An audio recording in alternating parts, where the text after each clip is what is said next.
It's game number 1 in this TvT in the top left as the blue Terran. He is KeeN. Well, he sure rifkined that one up. The bottom right, he is a barcode, allegedly a Russian player. It is Creed. Now, quickly noting again, this matchup is a qualifying match for the TING Open Season 4 qualifier groups, but it also really determines what the rest of the group's going to look like. We've reserved the right to do after invites instead of before invites, and that's to partially help balance out the group in terms of racial distribution, but also in this case in terms of regional distribution. It'll be really unfair to have Creed qualify through and stick them up against 3 Koreans, right? On the other hand, too, it'd be like really unfair for KeeN and Impact to qualify and then us to screw them over with like bad regions, bad servers for them to play on. So if KeeN qualifies through, we'll find 2 other Koreans to invite to the group. It'll be an all-Korean group because Impact has already qualified through. If Creed qualifies in, this really changes it up, and we have to figure out if we do like two Koreans, 2 Europeans, maybe 1 Korean, 1 North American, 2 Europeans. Like, it's going to be a really fun and difficult balancing of this group, depending who wins this best of 3. Yeah, that is sometimes a complication of the early stages of TING. Or I guess more like the mid stages of TING, because the early stages, a lot of groups are set by region. All the other ones are, for instance, but then you get into like the round of 8s and you're like, okay, well, someone's gonna get a little bit screwed here. We are on the west server of NA, so this does technically favor KeeN, and if it's a particularly good day, it's actually like not bad for him at all.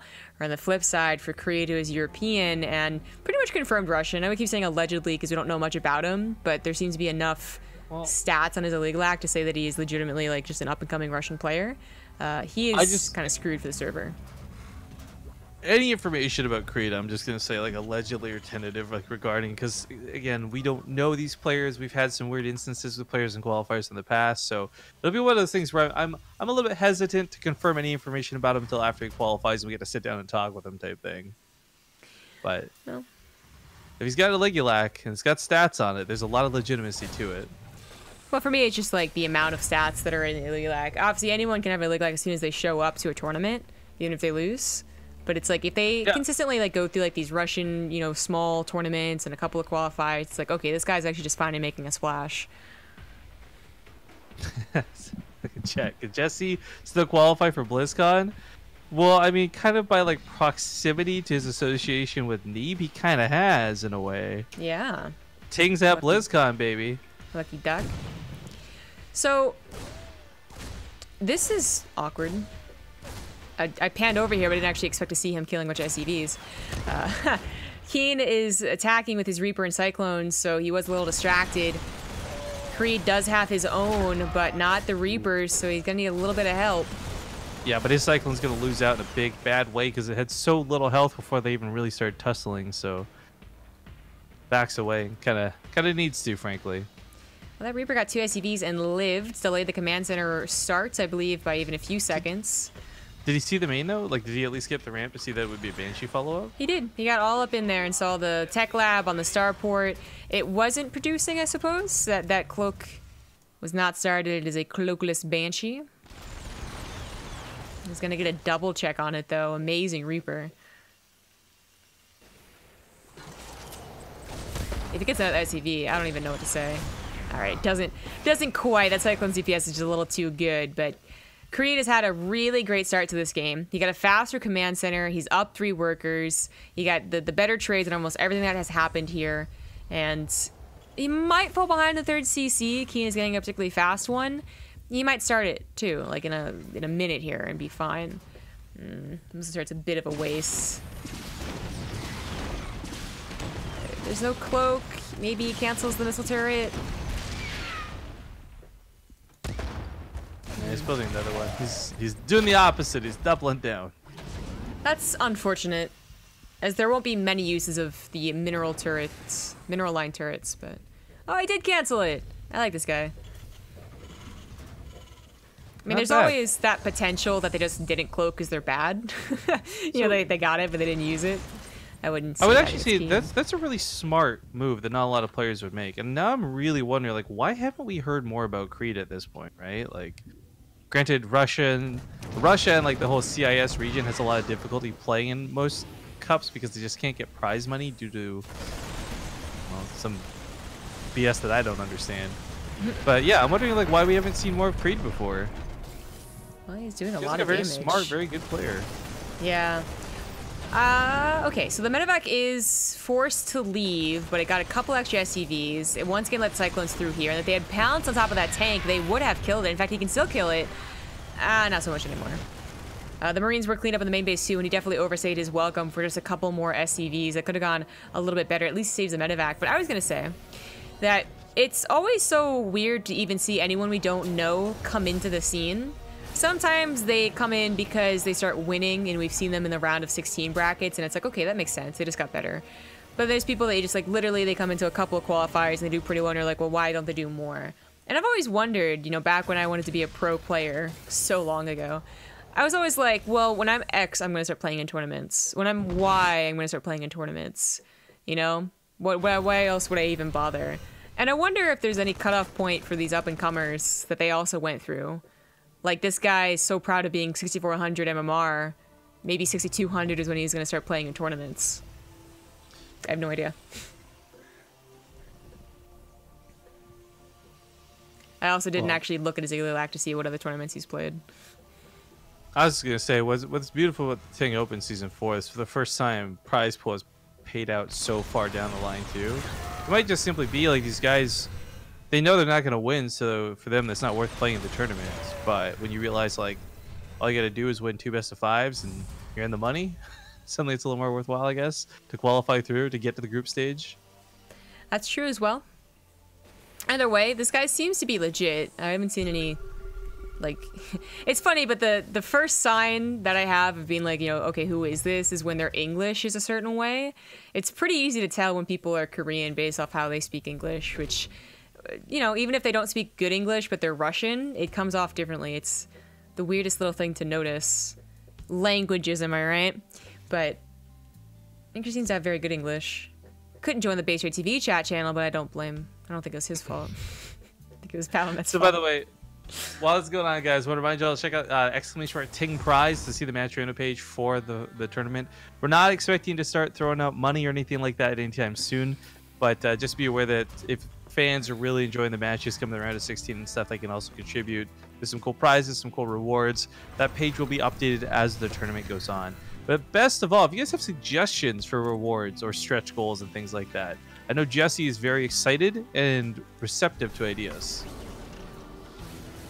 Oh, that's kind of funny. I think by scanning, Creed just put his position out there. So KeeN was ready to take his third base. He had unsieged his tanks. He was ready to go down and protect it, and he might have died because of that. He doesn't have combat shields, and his tanks, again, would have been unsieged.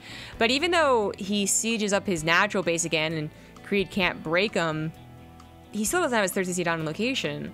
KeeN just scans Creed's third and is probably a little bit worried here, realizing I need to actually go and try, or I'm just going to fall behind too much.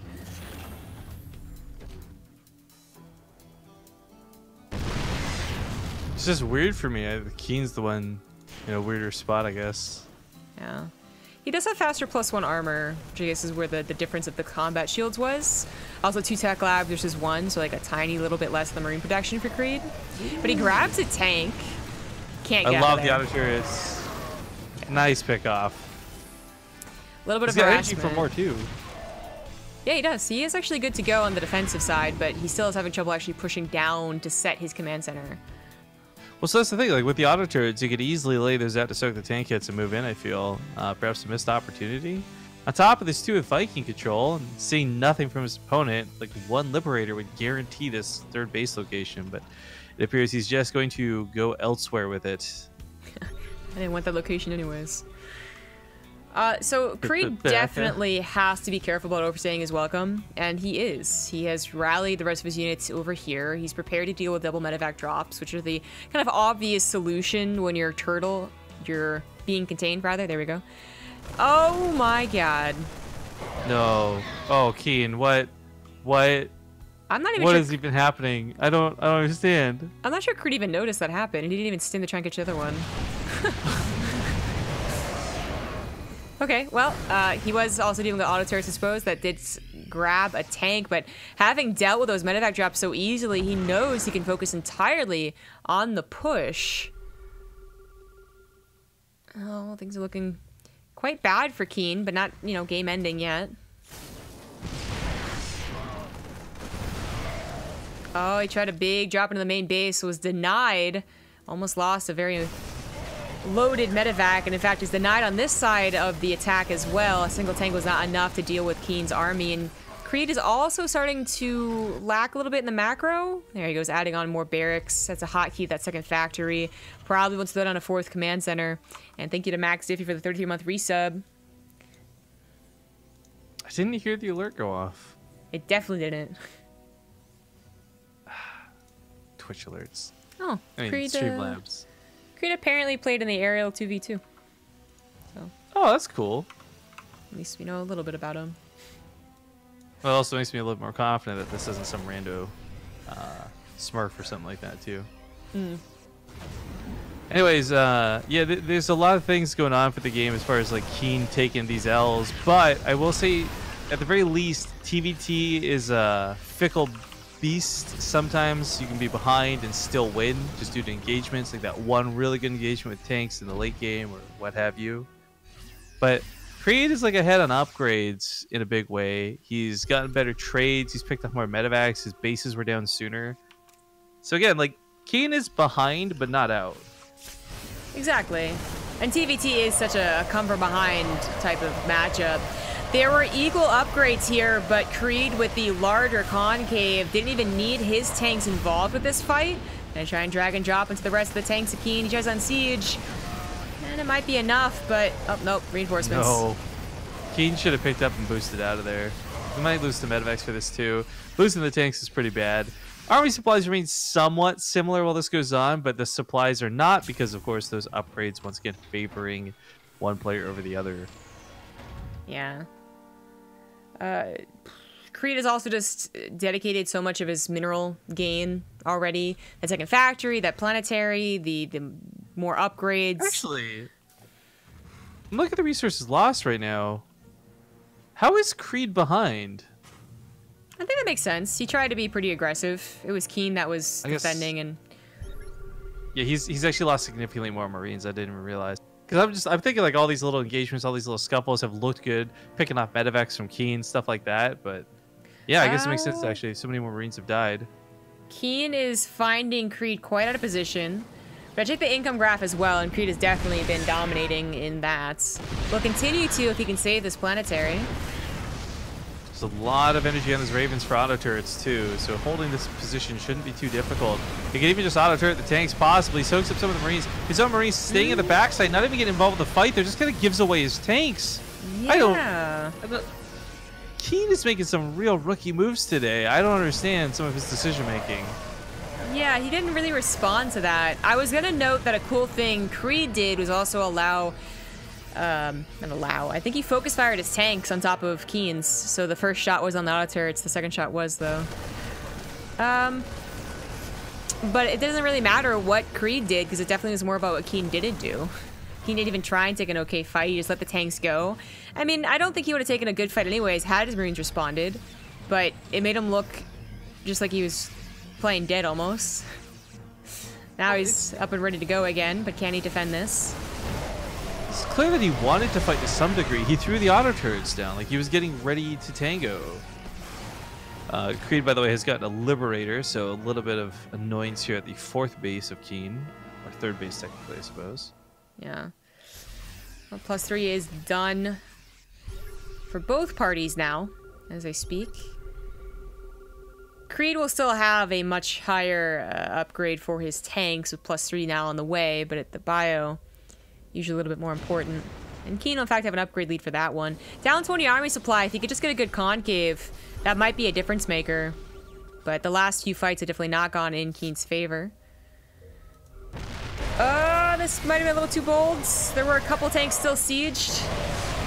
But then equally bold, or more bold, I suppose, from KeeN. So 5 tanks that were sieged. Does end up cleaning up every single one. Medevacs boost out of there to save their lives. This is what I'm talking about though with TvT. This is why I love and hate this matchup sometimes. Where honestly, again, KeeN, He's been down in supply. Maybe shouldn't have had a good chance to take that fight, but completely deflects Creed, destroys the tank count. Technically, still hasn't been doing so great on the income, but on the resources lost, ahead by like 3.5k. So like, mine your heart out, Creed. You still gotta conserve those losses. Look for yourself in a little bit. Creed. Liberty's helping a lot. Wow, I thought the Marines were going to take them both down, but they get really low on one and not the other. Now you can use this to push back those tanks. Not enough Marines to push forward and kill the Liberators. Nice pickup though out of Creed. Creed definitely being overzealous, thinking that he was in too good of a position. He just scanned and maybe saw too many units over there. Underestimating, I would say, SimCity and just, you know, how quickly the army can respond. That was really weird. What the fuck? I was very confused for a second. I was like, wow, there's no anti-air for Creed's Vikings. Wait a second. Yeah, that was very, very confusing to look at. Ice-T Terrorist in chat, by the way, says, is Twitch Prime sub auto-renewing now? It's been a while since I renewed it. It still shows me as Prime sub.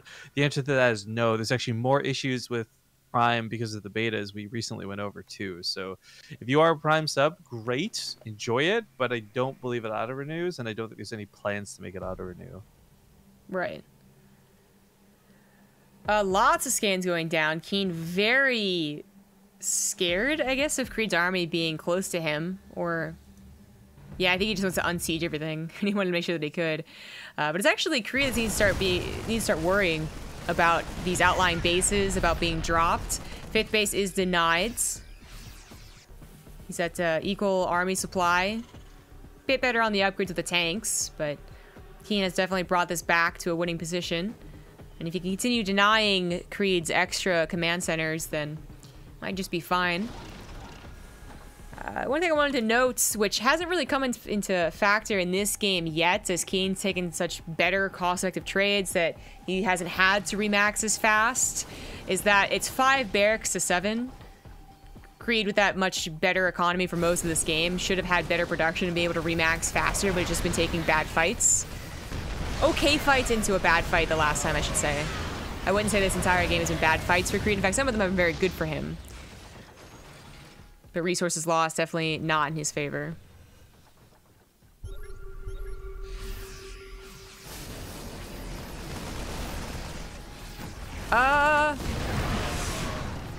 Scanning ahead to see just how deep that tank line goes, and it's pretty deep.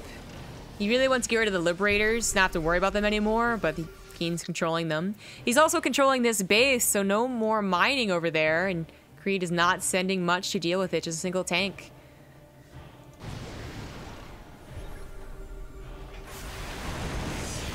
Those Liberators too far forward. There's definitely a bit of finesse to siege-chopping Liberators in TvT. As cool as it is to just be like, ooh, tanks, and siege up your Liberators. If they lose 10 Marines that kill both your Liberators, it's totally worth it for them. That is KeeN's main command center being floated over, but he's not the one that's being pressured, so he might just be able to get away with it. We have Creed also going for air weapons. He got a lot of his own Vikings, and they do win the air war. Planetary barely surviving, needs to be repaired by more SCVs. Well, actually loses the air war. I guess it was 5-4. He barely has enough SCV repair. Barely. Barely. This is the problem with planetaries, though. Like, if he stops for even a second, or like a couple of these SCVs start getting picked off, you start not having enough, and now the planetary goes down. This attack will also not fare well. There's plenty of tanks to deal with the Marines. The missile turret gets the medevac too. Ooh. KeeN is really taking control of this TvT. Yeah. First 13 minutes are definitely Creed favored, but the last 6, especially the last fights, have been totally KeeN favored. Despite lacking some tanks that are defending, despite lacking some upgrades, KeeN has just taken the better fights, played the better positioning, gotten better surprises too. Once Creed lost control of the momentum, it seemed that they really lacked the response to a lot of KeeN's attacks. And this might be where, you know, wisdom is better than age or whatever. I have no idea how old Creed is, but he's very gung-ho in the beginning, is lost out, and good old TvT attrition.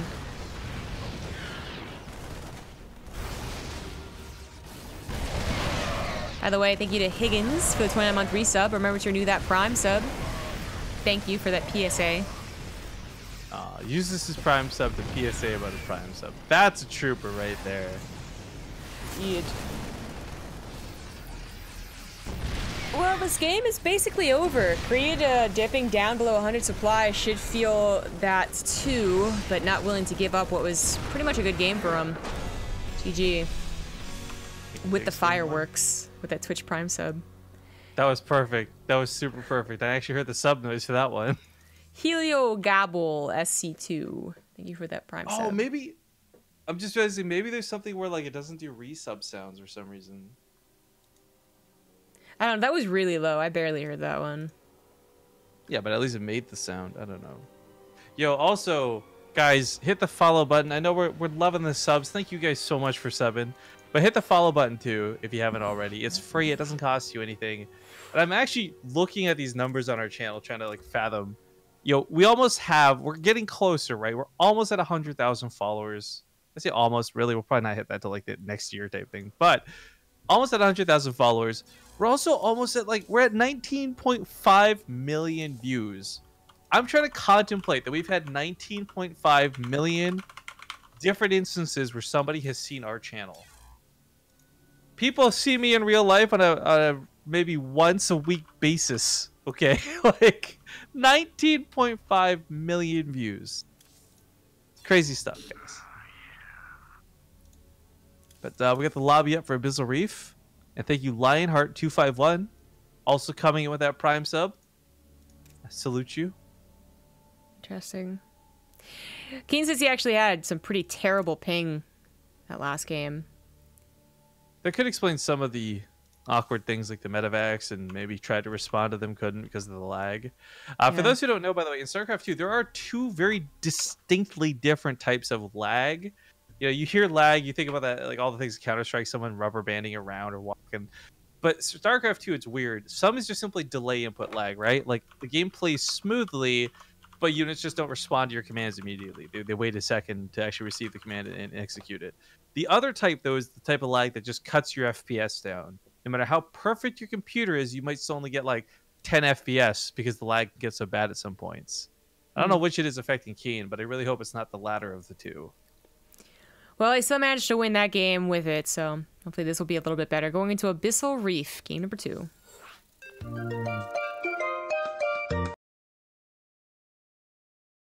The spin is always greener in somebody else's base. You dream about blowing up theirs, but they have a real good race. Just look at the map around you, right here on Abyssal Reef. As ultras and links surround you, so make like a tree and leave under the sea. Typing GG, darling, it's better. Typing those letters, take it from me. It could be the last game of the day. In the bottom right, currently down 1, it is Creed. And is above the top left going to be the red Terran player, KeeN, who by process of elimination is up 1 in the series. There you go. Well, that definitely did not play a sound at all. You get a Roy Sickle, the 19-month resub. Roy Kyle. Yeah, Roy Kyle. Rokyle. Although he might not mind if we rode him like a bicycle. I don't know how kinky he is. I don't think you really want to ride anyone like a bicycle. It's like, where do I put my feet to pedal? His resub message is... This is the song that never ends. It goes on and on, my friend. Some people started singing it not knowing what it was, and they'll continue singing it forever just because this is the song that never ends. Yo, Lamb Chops play along. Charlie Horse, my man. That shit was my jam growing up. I never heard that song, so I'm glad you sang it. I wouldn't have known the tune. You would have just been reading it out all monotone, like I don't know what this is. No, I just would have admitted I didn't know the tune and been like, Riff can do it. Oh, well, I mean, would you have known it was a song if you didn't know what it was, though? Yeah, I would have guessed it's a song. I mean, it's super long and it has some catchiness to it. And it says Nah, this is the song. It literally says this is the song. Either way, thank you, Roy Cow, for sharing a childhood memory. That's actually another, like, one of these weird things about the internet that, like, it's kind of hard to fathom. There's somebody who is somewhere else in the world that had a similar childhood moment one way or the other, whether it's a TV show or an interaction. You wouldn't find locally necessarily. Globalization, guys, is so cool. Is it? Or is it detrimental? Oh man, depends on which party you ask. Doesn't it though? That was one of the first. That was like the only book that was required reading in my sociology class was something called the McDonaldization, which had to do with globalization. It was like literally like it pinpointed McDonald's as a big, you know.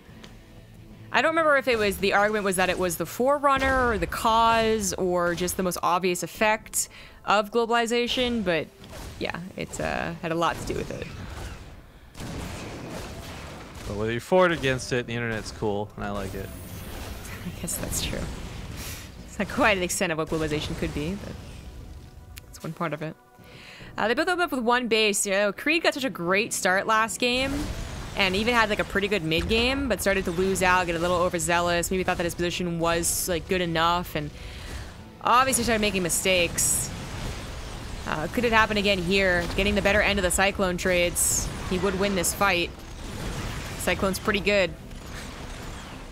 This happened last time too, though, right? Opened up with KeeN's getting a little bit soft, so KeeN was able to take the early game victory off of it. Yeah. The command center was a little bit faster, I think, last time for KeeN, but it is still technically faster, I suppose, than KeeN's. Very slight differences.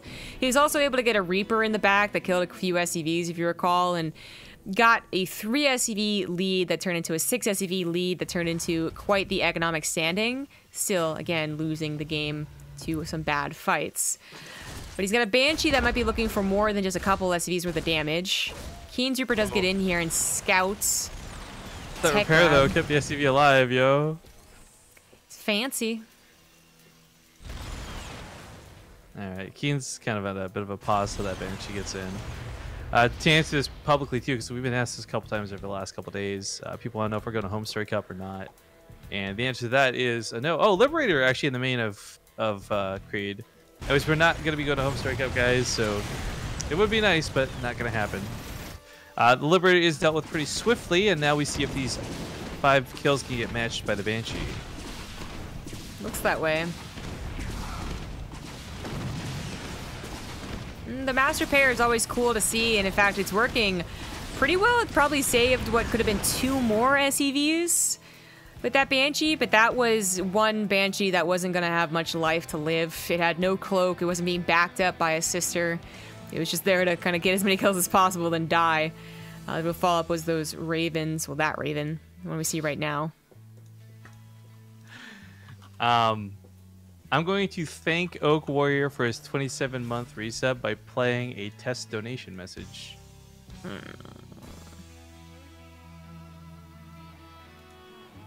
What does the fox say? Thank you.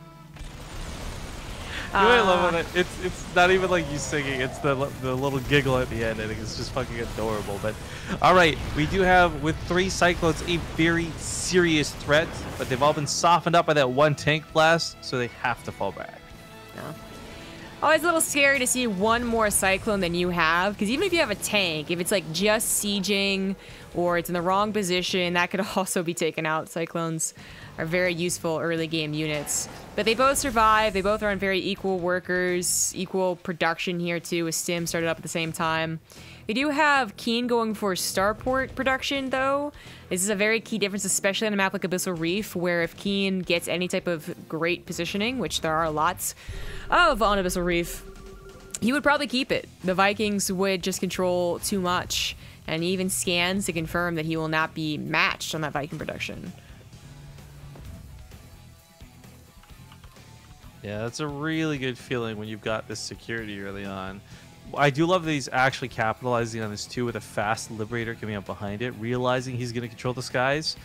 This gives him the ability to push in and eventually take away his opponent's tanks, because there's not going to be enough Marines. There's not going to be stim at this time to push forward and pick off those Vikings, much less any Liberator. This is That's a little bit awkward. Yeah, this is the anti-Abyssal Reef tank positioning.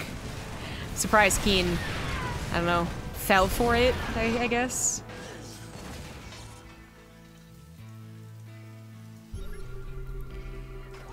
He still manages to keep the positioning itself if he really wants to, but he didn't have his Vikings close enough, had to reposition that tank. Cyclones are a little bit injured. Vikings will have to land. But Vikings also destroy Cyclones thanks to their heavy hitting attacks versus mechanical units. Ooh, barely stopped them from being canceled. Yeah, I mean, KeeN could have had a longer stay there. The Viking control would have been quite good, and 2 tanks would have been enough to always stop him from Creed from pushing down, but losing the one instantly, another one just being target fired. That was a nice break from our blue Terran player, who's also got a 3rd CC, except his is actually done. KeeN's is still making. It was delayed a little bit. He's down a few workers as well, and is also down in upgrades. There's actually a lot of disadvantages that KeeN has for going for so many Vikings. Oh no. Oh. Revenge was had. And Liberator positioning is pretty good. As far as the second tank's not in range of the mineral lines, by the way, that's so weird because it's like right there, but it's I guess 1 grid space off.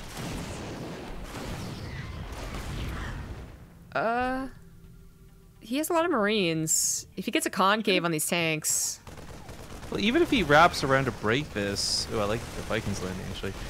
Even if he wraps around to break this, it's already done a lot of damage. Not necessarily in terms of work kills, which is good. He's also just denied so much money. In fact, the income graph should show a really big spike.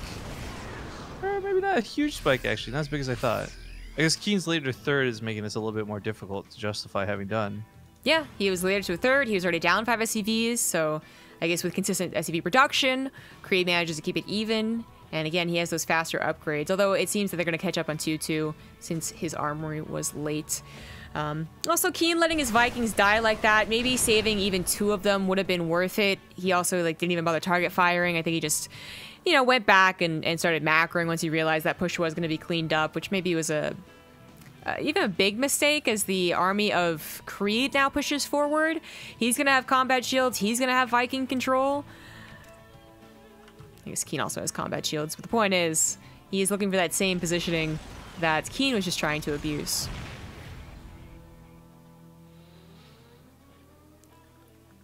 Even if he gets it, which he won't, it's still the problem here where his army is...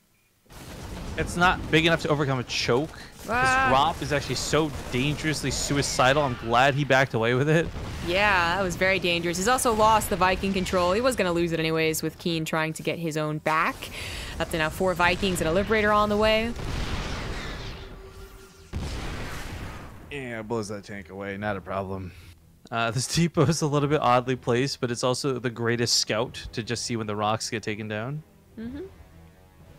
2-2 does start a little bit faster for Creed. KeeN hasn't started it. There we go. There's a little bit shy on the gas there, but this timing isn't one that we often see. I love talking about it. I love hypothesizing about it, but the reality is there's just not enough of a window for him to take advantage of that 2-2 when he gets it. Yeah, it's way too small. KeeN manages to find himself a Liberator, but there is a little bit of dead space on the left side of Abyssal Reef, so she survives. Or will she? Dun dun dun. It's just so weird seeing the not skin Liberators. They're so tiny. Bro, I didn't even notice. Sometimes I'm just so used to the big, bulky war chest skin one, man. Yeah, but sometimes I feel when I cast 2 players that are both not using skins, I just forget they exist. Yeah, just the differences and stuff. I wonder if they'll let any skins go in at BlizzCon, the one place that would be the perfect place to advertise skins. Nah. How embarrassing would it be, Rifkin, if they used the tank skin and something picked it up? Okay, Everyone that's was like, fair. Oh, what? They can't even do like, skins correctly. So my thoughts are, I can see why players don't want skins on, right? There's a lot of justification for it. But still, we through our mod proved you can have skins for the observer interface only and like have it not affect lag, not affect players. Like I kind of wish Blizzard would go that route with their programmers who could probably perfect it and make it even better and have that for like their big tournaments. One day. They actually have a lot of cool things set up for the stage as far as I understand it, but I don't think it has anything to do with skins. Yeah, a lot of it has to do with... I was surprised, I think it was Adrian was tweeting about how they could fit 7,000 chairs or something. I'm like, I've seen that expo hall, 7,000. People... Kind of crazy. People are saying bigger capacity than the arena. Yeah, there's a couple technicalities on that one. Some nice reads on the potential positions. If Creed had not set his tanks up here, he would have lost the positioning. Looks like he will anyways, but there was a good attempt at saving it. Instantly picks up a couple of medevacs, but that was seen, I believe, by the Vikings. You get a snipe on one of them. He's skirting around the edge here. He knows about the range, what the tanks can reach out for. Comes on in. 2-2 to 2-2. No weapon upgrades whatsoever. Tank set up a little bit late. KeeN's dancing as best he can around this, but his tanks will give him a huge advantage if he keeps the Marines alive. If all the Marines die, those tanks will soon follow, and that's exactly what's happening here. Why SCVs here? To not repair, obviously. Yeah, they're like, F that. The Vikings are gonna get cleaned up, and these tanks are in danger as well. Creed also is not going to commit to this push. I mean, I know there's reinforcements for KeeN, but I thought he was going to just at least push into the command center and cancel it. Well, he pulls back. Okay. He does have a army supply lead, so things have been going well for him, but he had a pretty good lead for a long time last game on Ascension to Ire, and he still managed to get beat back by KeeN's experience, I suppose, in TvT. KeeN trying the old trick again behind the mineral line.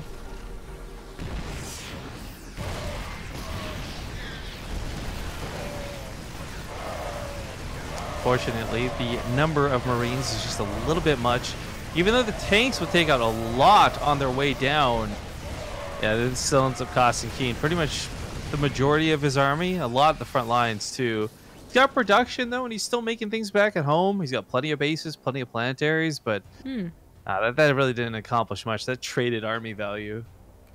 Yeah, and tanks for a lot of Marines, and the tanks are obviously going to be a little more difficult to replace. They are both on double factory production, and KeeN is on 5 bases, not just 4, with slightly faster upgrades, and adding on slightly faster production as well.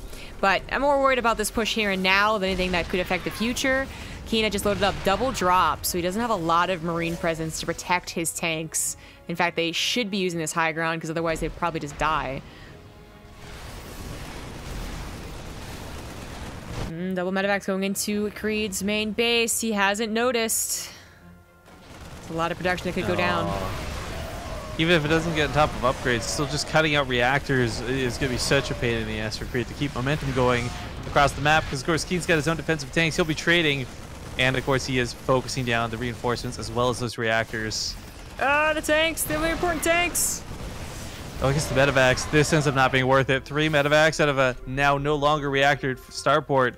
GG. Good luck next. Perhaps not realizing that was the qualifying match. Oh, yeah. That's a little sad. Oh, well. He certainly showed... I messed it up. He certainly showed... Sean Connery, ladies and gentlemen. He certainly showed a great show of... he certainly showed some great games. I was impressed, having not heard of this guy at all before. He even took... Yeah. Almost took that first game. But KeeN at the good old Korean TvT does take the 2nd place qualifier. So that's Impact and KeeN, Zerg and Terran, both Koreans. I'll just say really quick, I after watching Creed play, I hope we'll see more of him. Whether it's a Corsair Cup or whether it's more qualifiers for open events. Like, dude was impressive. I'm not going to pretend like he wasn't. I want to see that guy shine. Huh. Well, that's going to be it for this qualifier, guys. Tomorrow we'll be back with... Actually, we're not doing anything tomorrow. I thought it was Sunday somehow. What the fuck? tomorrow's our day off, but not your day off, technically. You're going to be running a pretty long stream from what I understand. Yeah, I'm going to be doing a 12-hour stream tomorrow, guys, but let's go into our ad break first, and then we'll talk more about Ting and base trade and all those lovely things. So see you in 2 minutes.